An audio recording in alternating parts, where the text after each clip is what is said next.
All right. Okay. Okay, it is now, what is it? Year 2 of the 2-week lockdown. It is week 9 or 10 of the 8-week curfew, which started January 9th, was supposed to end February 9th. We are now March 8th, and the curfew is still in effect. And a lot of people have been watching my Viva on the street updates and saying, Viva, what are you doing about it other than complaining to a camera? I'm complaining to a camera, and that may not be good enough for some people. It may be good enough for other people, and it may be more than enough for other people. But I am complaining to a camera. Why?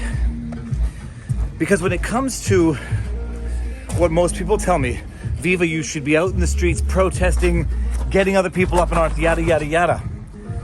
It is not my position to tell people or to encourage people to break the law, period. That's a personal decision that people have to make with serious repercussions if they decide to make it. Which brings us to the subject matter of tonight's Viva on the Street update vlog. That music is distracting and might get us copyrighted on YouTube. It won't. This brings us to the subject matter for tonight's Viva on the Street update. First of all, Pudge, you may notice, is looking mighty lean. She's lost at least 6 pounds since we've reduced her to 2 pucks of beef a day and not 3. And she started walking. And I wanted to do a Viva on the Street update with Pudge so that you know that I'm not just focusing all my attention on Winston. Speaking of encouraging people to break the law as a matter of civil protest, it's not something I do. It's not something I'm allowed to do as an attorney, and it's not something I would do as a YouTube influencer. Anybody telling you to go out and break the law from the comfort of their computer screen and their keyboard is more of a menace than an encouragement. And people have to appreciate that. Go out and break the law, protest, yada, yada, comes with consequences. And anybody who chooses to do it, that's their decision and their decision only. No one should be encouraging them to do it, because typically the people encouraging other people to do things that can get them in trouble are people who bear no responsibility for doing it.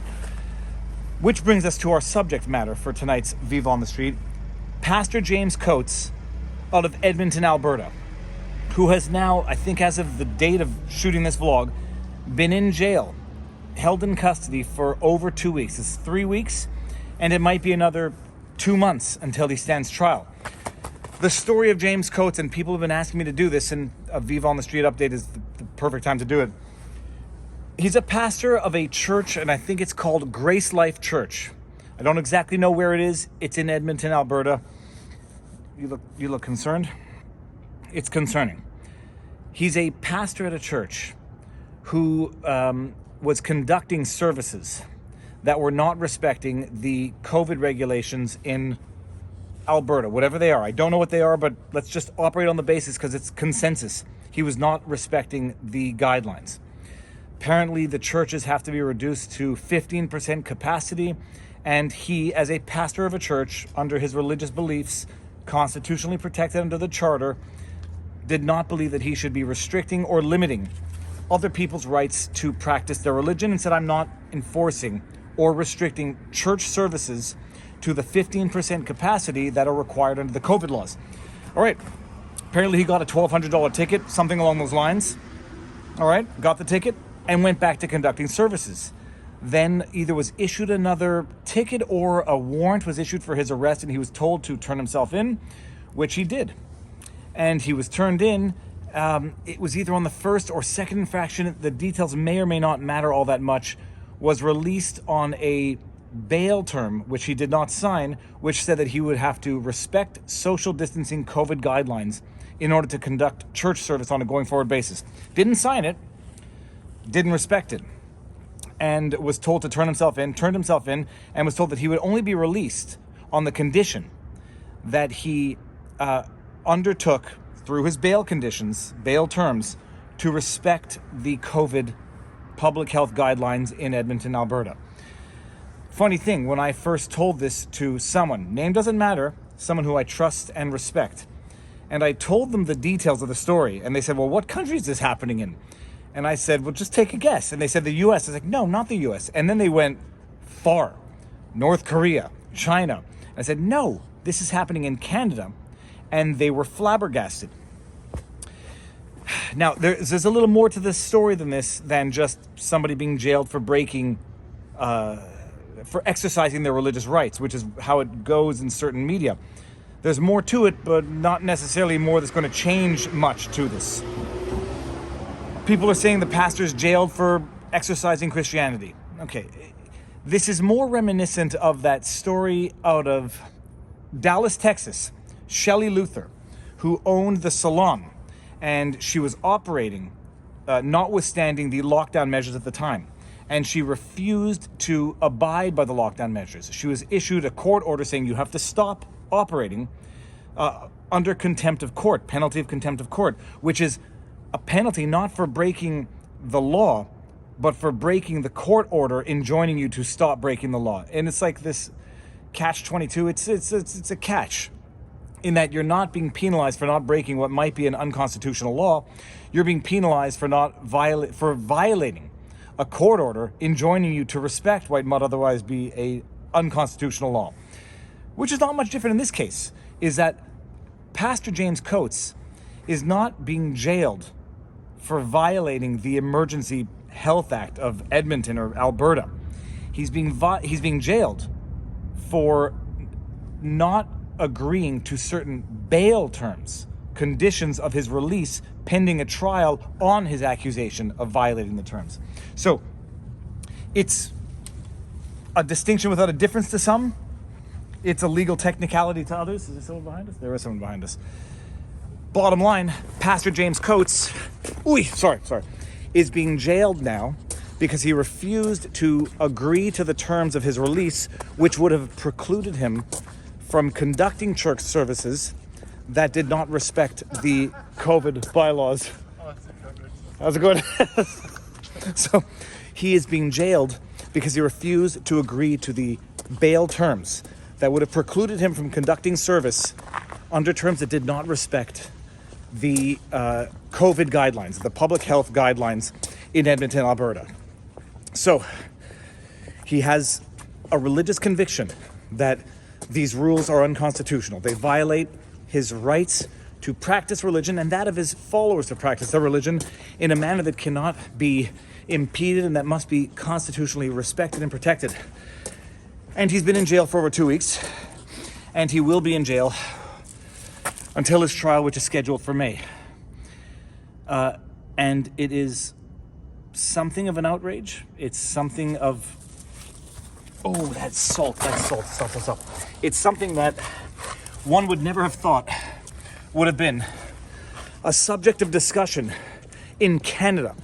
And people have to appreciate this. People can criticize me for not being up in the streets, rioting and protesting, filing lawsuit after lawsuit. We are living in a police state right now. Canada is a police state. It's such a police state that I am out now after curfew in Quebec. And the only reason I'm allowed out is because I'm walking or carrying a dog. And we live in such a police state that people are unironically making jokes. Are you going to get a ticket because you're not walking the dog, you're carrying the dog? Let me just walk the dog to make sure that I'm compliant. We live in a police state. We live in a state now of Canada where you can get whisked off to government quarantine facilities when you return from abroad. We live in a police state where you're not allowed out of your house, at the very least in Quebec, after 8 o'clock at night. We live in a police state where you're not allowed social gatherings, where you're not allowed people in your house, where you can get fined $880 for unlawful gatherings, for the exercise of your otherwise constitutionally protected rights. I recognize that some people out there might get offended that all I do is complain to a camera. I do what I do, and I do what I can, and I do not encourage people to do things that I would not otherwise do myself. And even if I were prepared to do things, I would not necessarily encourage others to do that. These are bizarre times where everyone will respond in the manner they best know how. And right now we're in a time where a pastor of a church in Edmonton has been jailed for over 2 weeks, and by all accounts will be jailed for another 2 months pending his trial because he refused to sign a bail condition pursuant to which he would not hold church services that did not respect whatever the, call it arbitrary, call it unilateral, whatever the health guidelines were in Edmonton. Is it a constitutional violation? Is it just a case of he should just agree to respect the law pending his trial? That's up for you to decide as a viewer, but that's the question.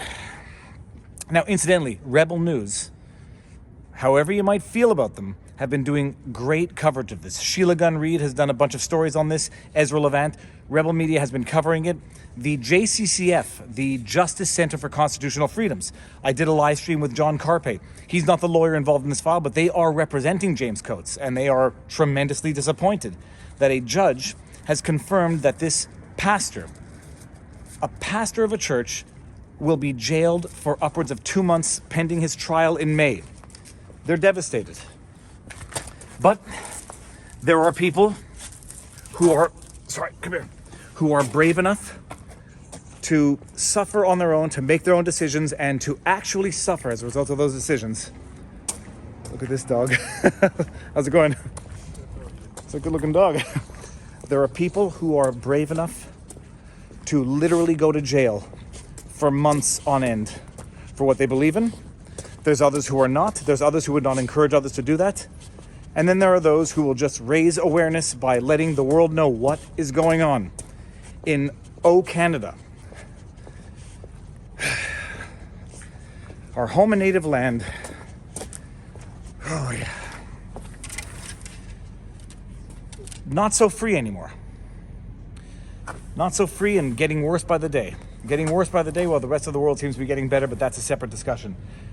That is the update. It's been a meandering one. I've never seen so many people out after curfew, but they all have dogs. But this is where we're at now. Pudge has gotten easier to carry because she's 6 pounds lighter, which is great. How do you feel about yourself? You feel great. You look great. You feel great. All right, that is the update. James Pastor Coates. Rebel Media has a petition going around. I'm going to put it in the pinned comment so you can sign it, share it, raise awareness about it. And that's it. What's more to say? Keep the faith, not in the sense of succumbing and just giving in to whatever fate has. Be strong and do what you can. What's the expression? There's been no greater mistake than someone who did nothing because they thought they could only do a little. Okay, the dog is off. The dog is off. If nothing else, this is a dirty, dirty part of the thing here. If nothing else, Pudgy's starting to walk. All right, that's Viva on the street. Take care of yourselves. Peace out.